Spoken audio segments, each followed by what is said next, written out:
Hello and welcome back to the Premier Injuries channel. Today we're doing another one of our pre-season analyses. Today I'm talking to Motty from Stretford Paddock. You're the man to talk about Manchester United. So yeah, welcome onto the show. How are you doing today? Yeah, I'm good, man. I feel like I've been on pre-season tour covering United in Thailand, Melbourne and Perth. And I feel like now this is the first day I've finally got my body clock back to normality. So yeah, it's been an exciting 2.5 weeks. I've loved it, getting to meet United fans over, the other side of the world and seeing how passionate they are. Obviously, getting, to see Erik ten Hag influence so far, and so far so good. I've got to say, I know it's only very early doors, so I'm not going to get too carried away. But no, it's been a pretty positive pre-season so far. I just, wish that the Frenkie de Jong saga would draw to a close one way or the other, because that's the thing that's sort of dragging on a little bit. We will get on to Frenkie de Jong or another midfielder in that mould a little bit later. But yeah, so you found the pre-season tour enjoyable. I mean, talking tactics then, what have you seen there? What improvements or what kind of styles of play have been brought into place already? I think you look at the attacking wise going forward, there seems to be some real style there and obviously a methodology around it. You look at the patterns of play, the way the front three are playing together. It looks like a real cohesive unit. In the past, United have always been accused since post-Fergie of relying on these individual moments of brilliance, and it's almost like we've had this accusation, which at times was a little bit harsh, about it being no tactics, just vibes under Oli, for whatever, for example. And, we didn't have a sort of a real tactical plan. And I think you can see that more. You can see the way that Erik ten Hag sort of influences everything and he's very hands-on. You look at the way the front three perform, you look at the way the fullbacks get forward, the sort of the interplay there as well. It does feel like there is a proper system in place there for decent attacking football. The question is, can we cope with the midfield we've got? Can we cope defensively? We have been found out a couple of times defensively on the pre-season tour. Not massively, but, you look at the Villa game, a bit disappointing there to concede those 2 goals when we were 2-0 up. And also, I think it was at the Melbourne game, where, it was we were caught out a little bit as well. But we've brought in Lisandro Martinez, who hopefully can help on that front as well. So yeah, I think from Ten Hag so far, what I've seen is someone who is very hands-on. He's got a system that he's sort of trying to instill into the players, and the players, more importantly, are buying into it. We've seen them reacting to this in a positive way. I haven't always seen that. You look at Ralf Rangnick, the players bought into it for about half an hour against Crystal Palace and then gave up.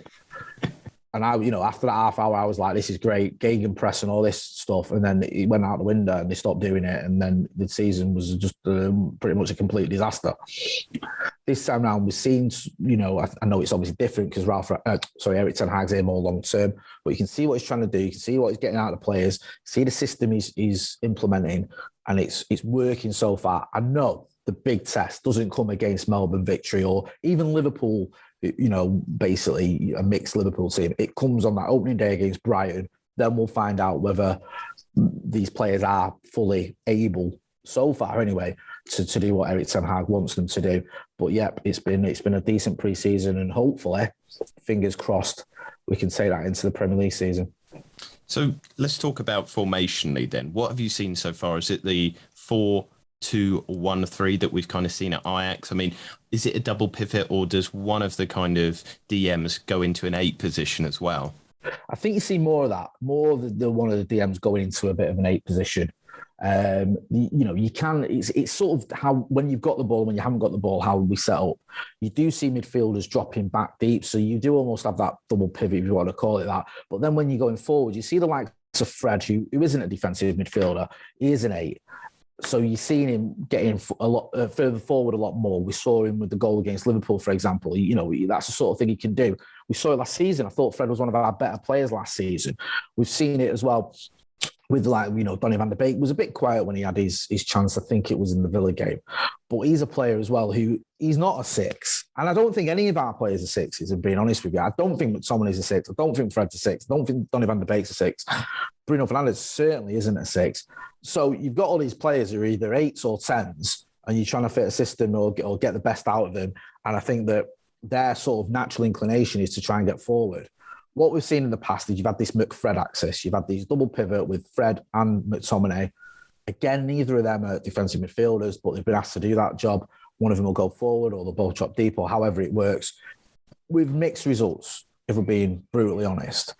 And I think what we've seen with Ten Hag now is it's a little bit more of, I've seen McTominay seems to be the one who's a bit further back. Fred getting forward, obviously Bruno much further forward. What remains to be seen is how that is going to work in the Premier League. Are we going to have someone come in, whether that's Frenkie de Jong or someone else, and play alongside him at McTominay or whoever else in that double pivot? How is he going to work it? Is the fact that Mahrez comes in now, does that allow you to just have that one holding midfielder? Will he feel confident with that?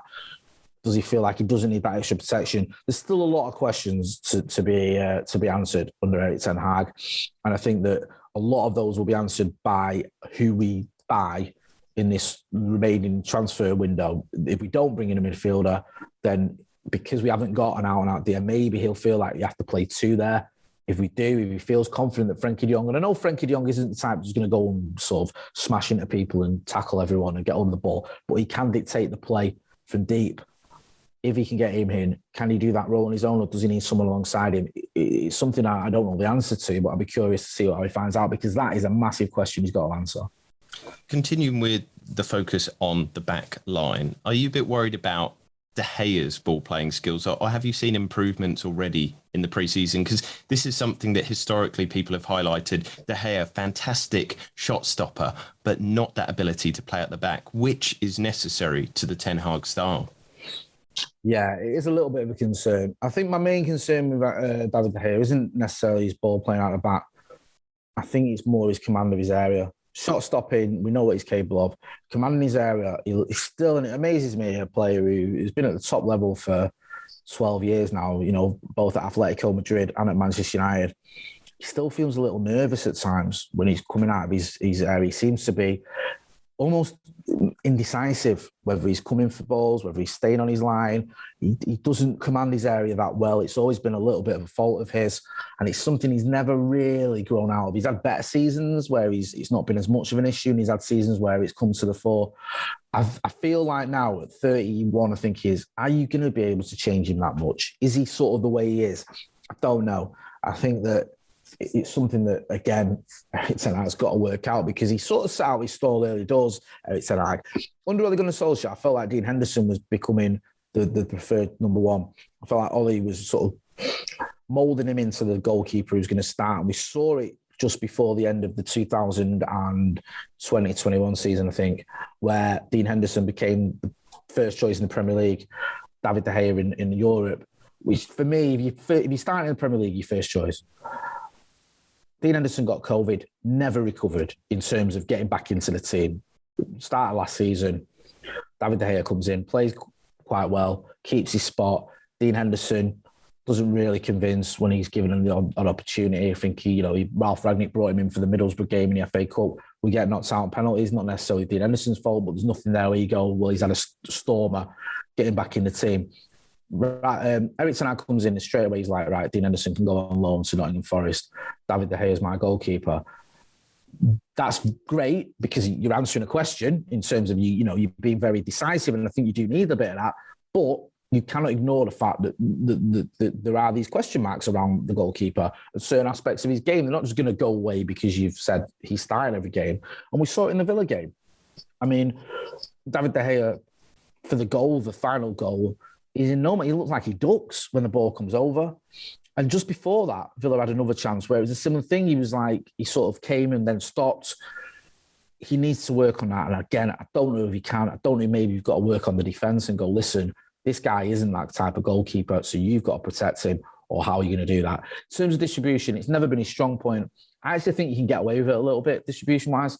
I think you can play it short. I think if you've got defenders that can carry the ball, it's not the end of the world if you've got a goalkeeper that isn't the greatest on the ball, but can at least, pick a 10-yard pass, which shouldn't be out of, beyond the capabilities of anyone. Certainly not a professional goalkeeper anyway, playing for Manchester United. So distribution-wise, it's not great, but that doesn't concern me too much. I think you can accommodate that. What concerns me a little bit more is this lack of command in your area, because it can cost you goals and cost you points. And Erik Ten Hag, Dean Henderson's gone. If it's not David De Gea, then I think it's Tom Heaton. I mean, yeah, you're looking at it, you're going, that could be an issue for him, and it might be one he has to solve. Let's move on to maybe something interesting or exciting about the defence, though. And we've already seen the fullbacks kind of being utilised in the attacks, adding that extra foible that you've seen in Ajax teams. So have you been impressed by how Malaysia and Dalot have kind of combined already in this style in pre-season? And do you think that actually there'll be quite a few goals scored by the fullbacks this season, or assists, because of this brilliant kind of play? Yeah, definitely. I've been impressed with both Dalot and Malaysia. I mean, Dalot, he's always, seems like a good lad. I've always had sort of slight question marks about his, sort of what level can he get to? Is he a top level fullback? He's had a very good pre-season. Hopefully he can continue that. Malaysia, I've never heard of him a few months ago. I'm not going to pretend to you that I had. I first heard of him when we were linked with him. I don't follow Dutch football that closely. Kid from Feyenoord, left back, okay, yeah, rings a vague bell, don't really know, I couldn't tell you anything about him. Seeing him in pre-season, he impressed me, looks good, confident on the ball, likes to get forward, and also, he's probably not going to be first choice. I think he might be, actually, to be honest with you, but it's 50-50 whether it's going to be him and Luke Shaw. I wouldn't be surprised if he is. A lot of people say Luke Shaw's number one, and he's not going to be... he's not going to replace him. But either way, I think you've got options there. And yeah, like you say, getting forward, great. Not maybe. I don't know if he's going to see goals from them. Maybe, like you said, assists, quite possibly.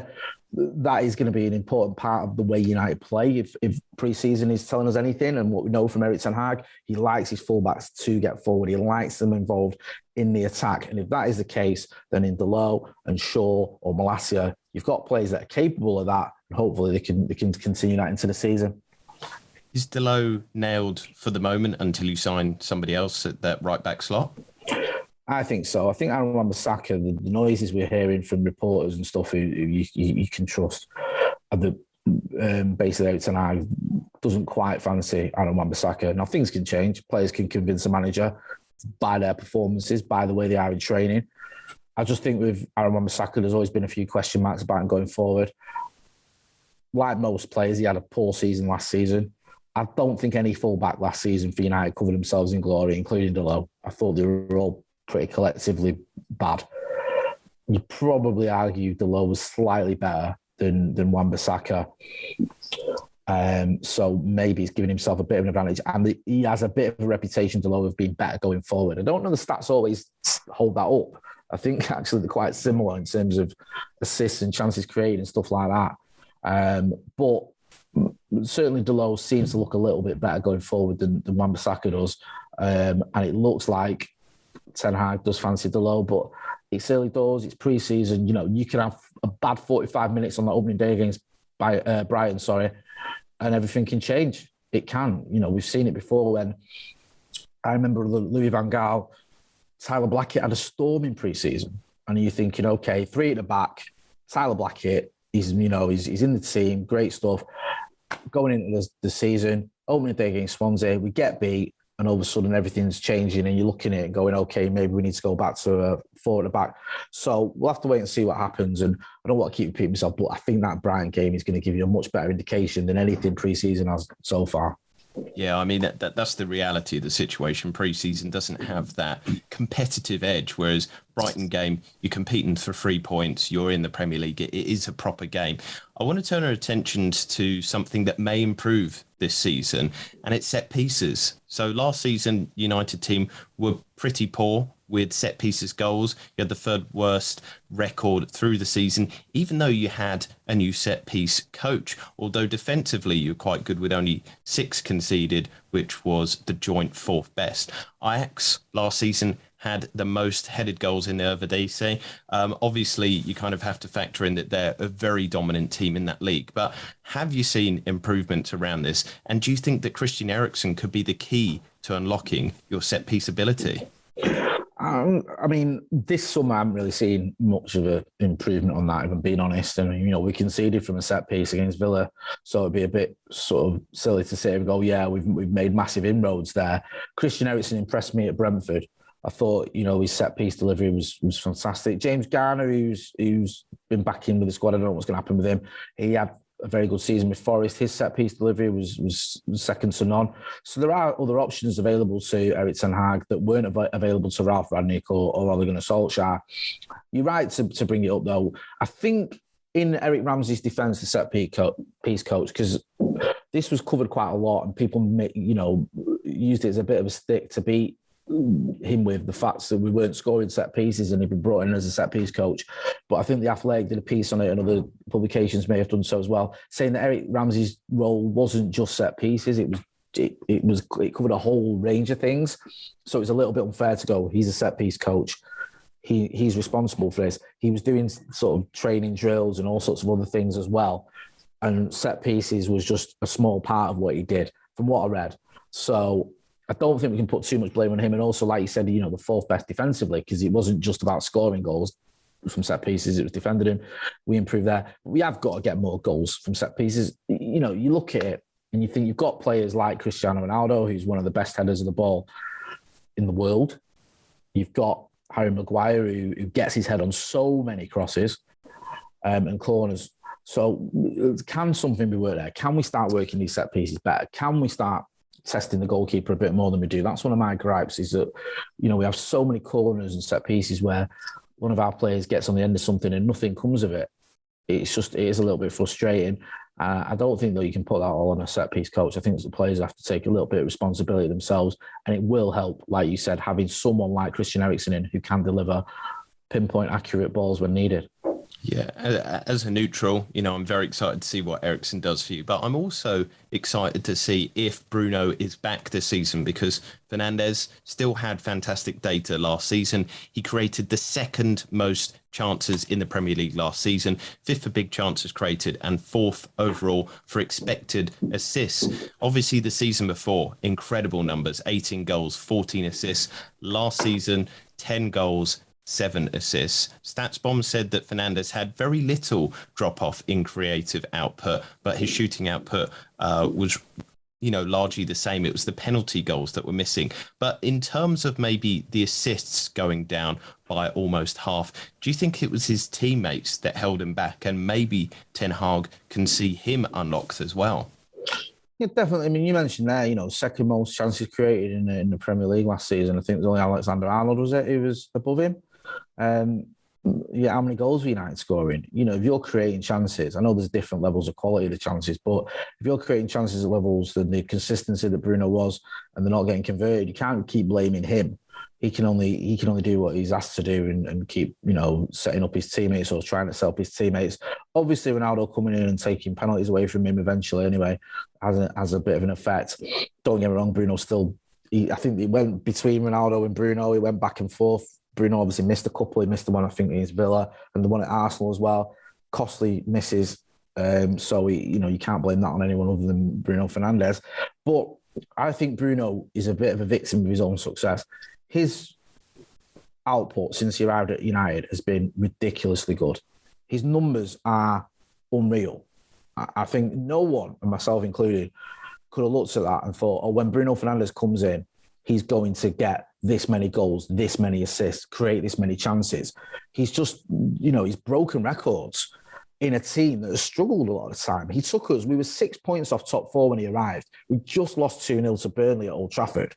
We were at our lowest ebb, and we went on a 21-game unbeaten run or something, where he just scored scored or assist every single game and got us into third. I mean, it was ridiculous. And then the following season, we get second. Again, he's pivotal to that. So you can't just ignore all that. Yes, last season wasn't great, but, you just mentioned it there. Last season wasn't great. Double figures for goals. And then, goals and assists, 17 across the Premier League. That's not bad for a midfielder at all. Let's not get it twisted. So he's set that standard for himself. He's got to live up to it. I think he's capable of it. I think he's got a manager who will get the best out of him. We've seen it already in pre-season where he's been, a pivotal person in that attacking sort of play. He's bringing in his teammates. We're seeing some good play from the likes of Martial, Rashford and Sancho. If we can get the best out of Bruno Fernandes, he's someone I sort of mentioned on Twitter a few weeks ago as people have all gone and looked at the likes of Rashford, likes of Sancho, likes of Martial, and said, oh, what could Eric Ten Hag get out of them? What could he get out of Bruno? Bruno, we know his quality. We know he can give you goals and assists. If he's got a manager who's got a specific style of play, who knows how to get the best out of players, who believes in him, who can get the best out of him, and also knows when to rest him, that would be a good idea for Bruno, because he's just hammered into the ground. You saw it in the Europa League over the last 2 seasons, playing in semi-finals and finals when he's knackered, because we need him. And he's had to play all the games leading up to those games as well, because we're so reliant on him. Now you've got Christian Eriksen in there. Maybe you can swap them round for 2 or 3 games, give Bruno a bit of the breather when he needs it. That's going to help him massively, because what happens with Bruno is when he's tired or when things aren't going right for Manchester United, he doesn't shirk responsibility. He takes on, for me, a little bit too much. He wants the ball all the time. He'll try and shoot from distance. He'll try and play, the 70-yard passes or whatever. But sometimes you need him to just stop a little bit out, or just keep it a bit more simple. And a part of that, I think, is just frustration. So if you're resting him, if you've got a manager that can get the best out of him as well, I think Bruno might surprise people with an even bigger level to go to. Yeah, he's one of those players that I'm really looking forward to seeing what Ten Hag can do, because, he has this reputation as a manager to bring the best out of squads. He's good at rebuilds. It's a really good time.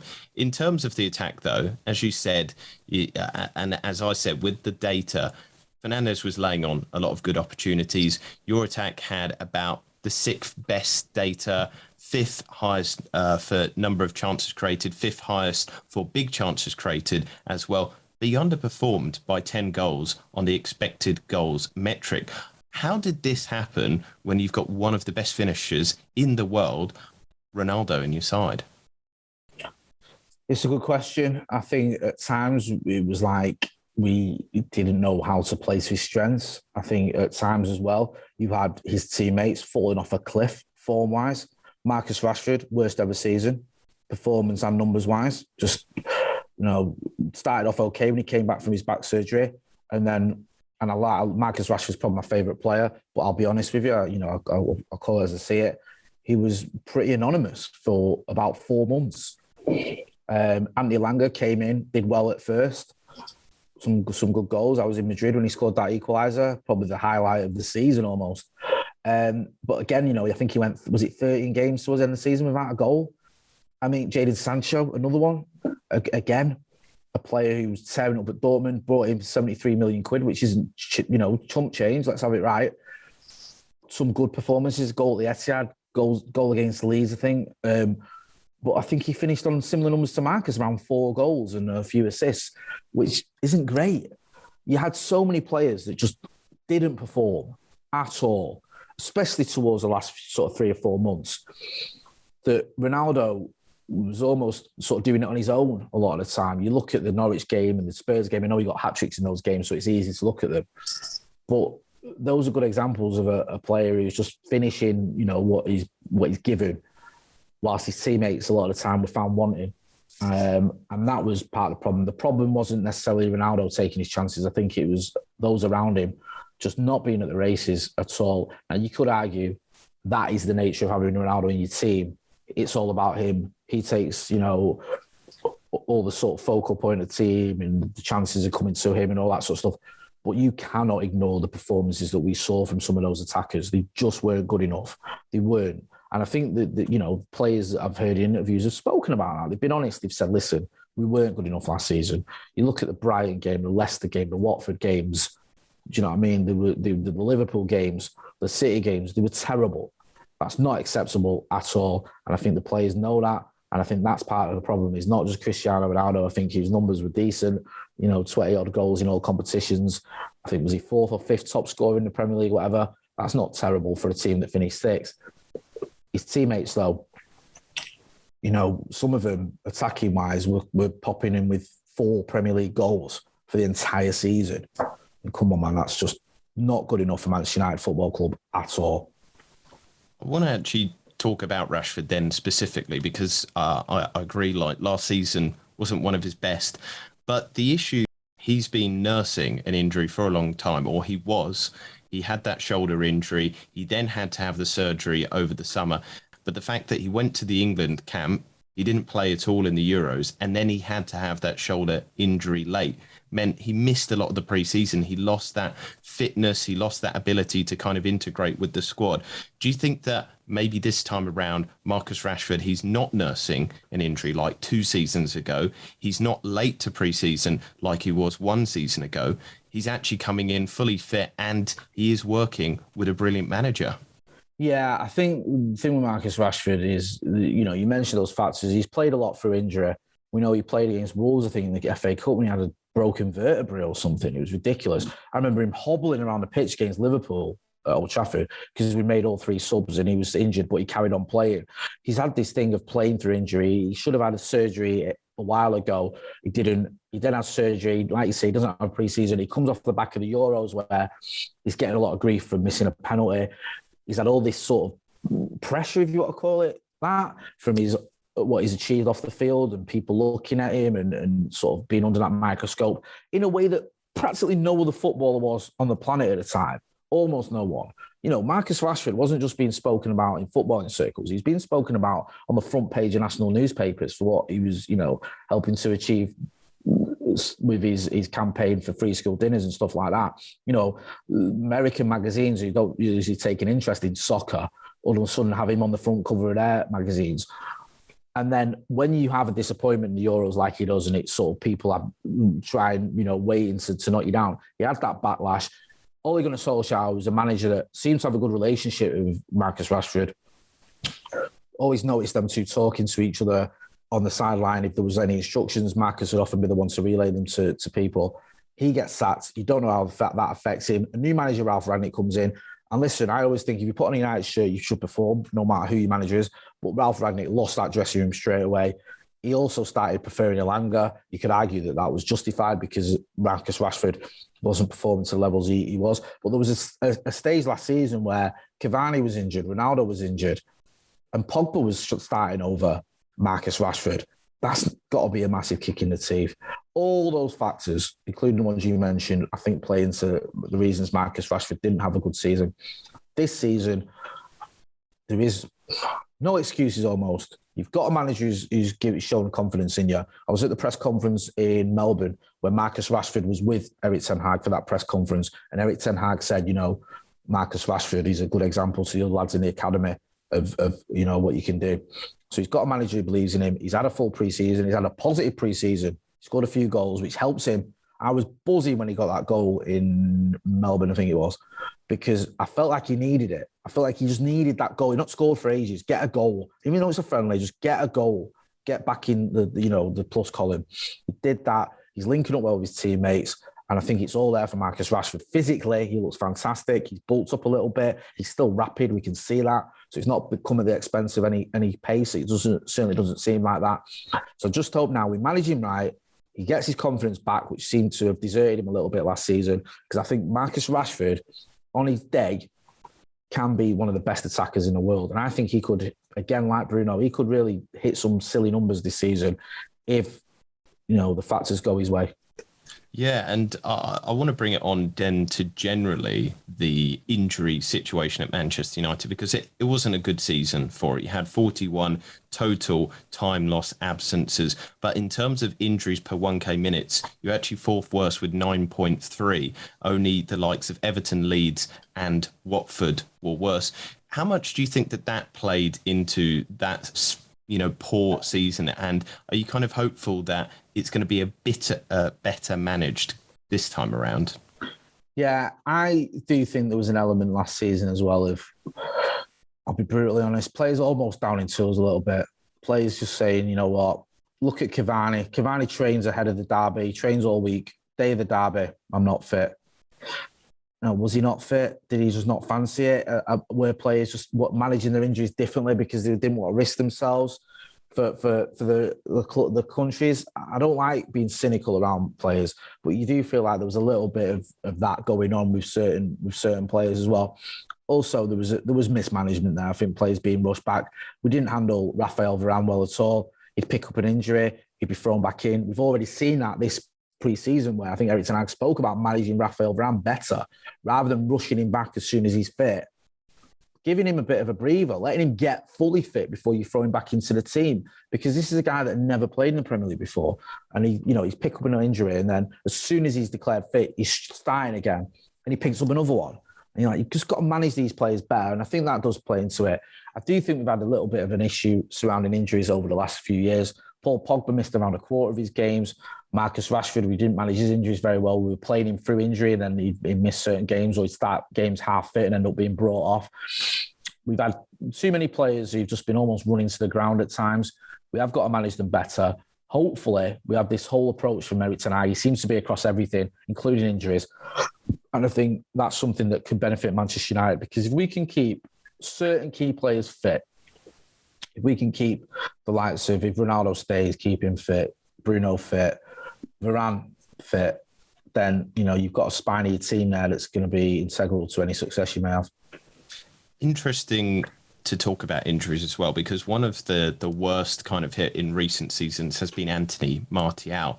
But Ten Hag, all through this kind of pre-season period, has talked about how impressed he has been with the forward. And there seems to be this air that he's going to get another chance at the club.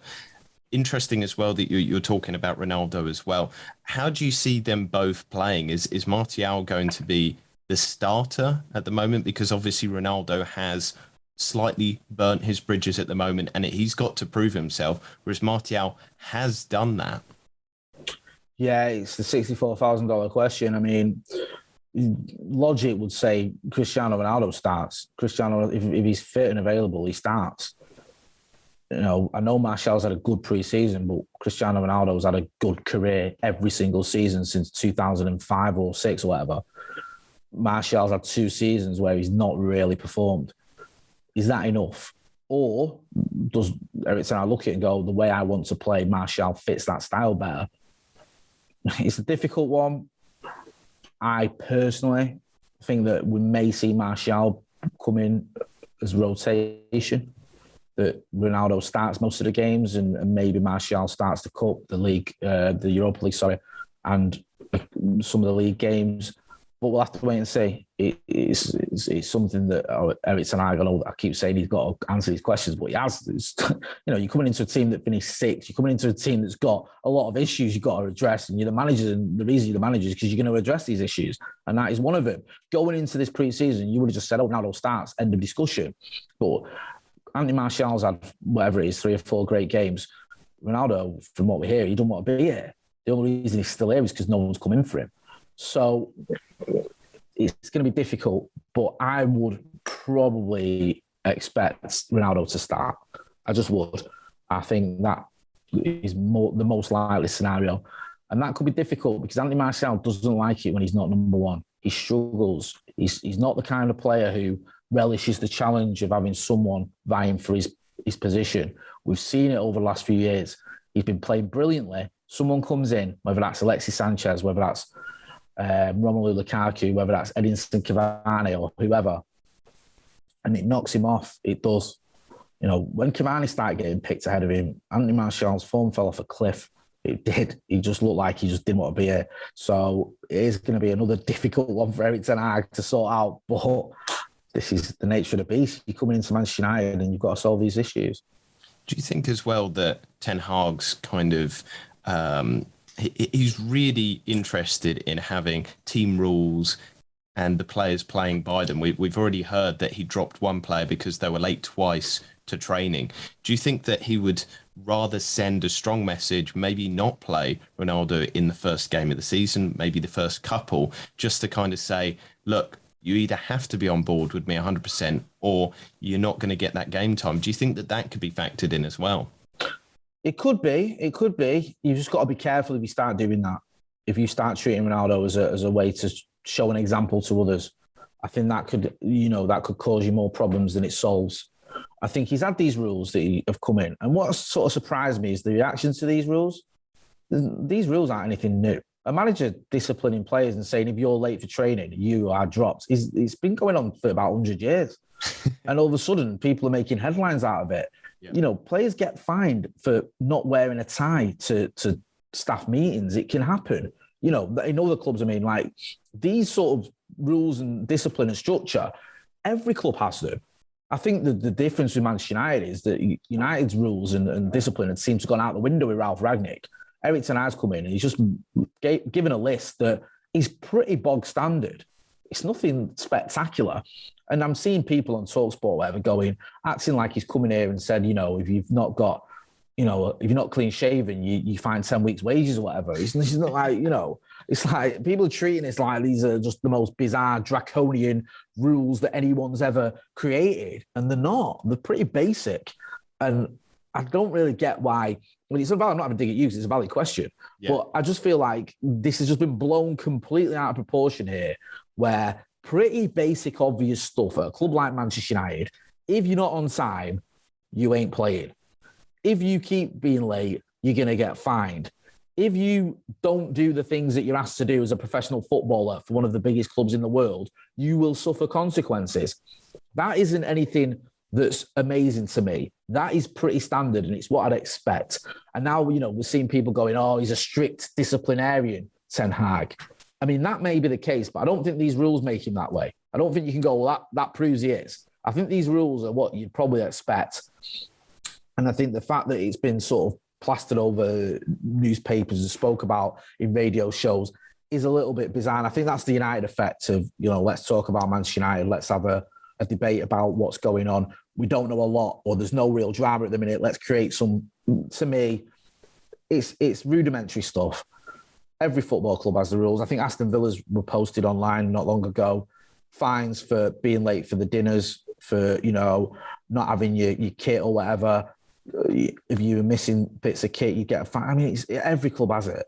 They really do. And when I say every club, I mean every club. You can go to non-league and get these kind of rules in non-league teams. You can have, I've seen it in under 12s teams where you will get, obviously you don't get fined, you don't get paid, but you will get drops if you do this, if you do that. It's part and parcel of football. So yeah, I think it's just been blown out of proportion a little bit. I mean, it's the same story that we had with Aubameyang at Arsenal, my club. The kind of rules were not followed. Lots of people said, oh, that's radical. Will Arteta kind of get the backs up of the players? But generally, I'm in total agreement. These are basic rules. They're not that ridiculous. And I do agree that there seems to be a media overhype with this. But maybe there is hype for the first 5 games of the season. How do you rate that run? I mean, it's Brighton, Brentford, Liverpool, Southampton, and Leicester. How much are you looking forward to these? How many points do you think you can pick up?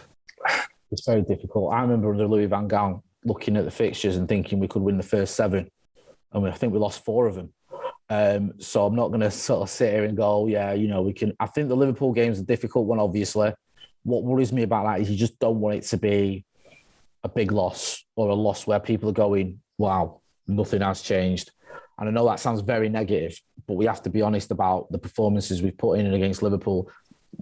Forgetting the pre-season one, last season, the league games were terrible. So that's a difficult one against a team that finished 30-odd points or whatever it was above us. Brighton, we lost to them towards the end of last season. I'd fancies against them. I'd fancies against Brentford, even Southampton. Leicester, we've got a bit of an up and down record against them. There's points there to be taken. It's the Liverpool game that concerns me the most. I think we have to remember as well, this is a work in progress. Eric Ten Hag, he's not coming here succeeding Alex Ferguson as Premier League champions. He's coming to a team that finished 6th, miles behind City and Liverpool. A team that had a run, I think, was it 3 or 4 games where we got beat by 4 goals away from home? Just horrendous stats throughout the season. But such a low ebb. It's going to take time to sort that out. So maybe there's going to be a few draws along the way against teams you'd expect us to beat. Maybe there's going to be a couple of losses. I think it's going to take time for him to implement his style. But all I want to see is progress. I want to see a style like we've seen in pre-season. I want to see an idea where you go, okay, I can see what he's trying to do. Yep, he's trying to do this. It might not always be successful, but this is a work in progress. So I'd like to think we can, get at least a couple of wins out of those first few games. But my main issue or my main sort of desire is to see Manchester United having an identity, because I think we've lacked that a little bit too much lately. And so I guess that relates to one of my final questions. Is a successful season for you more stylistic rather than placement or trophies? Ideally, like both. I think you'd like to see style and win a trophy and finish in the top four. But I think we have to be honest, and you could win the League Cup and have a terrible season.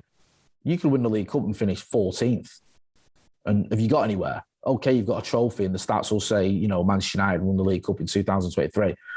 They'll also show that Manchester United were near the relegation zone. Is that a successful season? No, it's not. I think what we have to see is Erik ten Hag showing us why he was brought in, getting the players on board. And it's all relative, innit? You can win a trophy and, like I said, not have a successful season, or you can not win a trophy and have a successful season. Let's say, for example, Manchester United finished third. I think that's a very successful season. And I know that might sound a bit too, Bob, but we've just finished sixth. We know we're miles behind City and Liverpool. We know that Chelsea are going to be thereabouts. Spurs are going to be thereabouts. Even your mob have got their act together with the signings. They've bought good players, in my opinion. Winners coming from a Pep Guardiola squad. They're not going to be, they're not coming to Arsenal to finish seventh, are they? The likes of Zinchenko and Gabriel Jesus. So it's going to be difficult. I just want to see a style, an identity, and I hate the word philosophy because it reminds me of Van Gaal, but him implementing his sort of ideas into this team and then responding to it, that would be a massive leap forward for me for Manchester United. Excellent chatting to you today, Jay. An absolute pleasure. It's always great to have you on. And just to remind everybody where to check you out. I mean, realistically, people are going to be coming from you to watch us. But, if people don't know about your fantastic work, where can they look for it?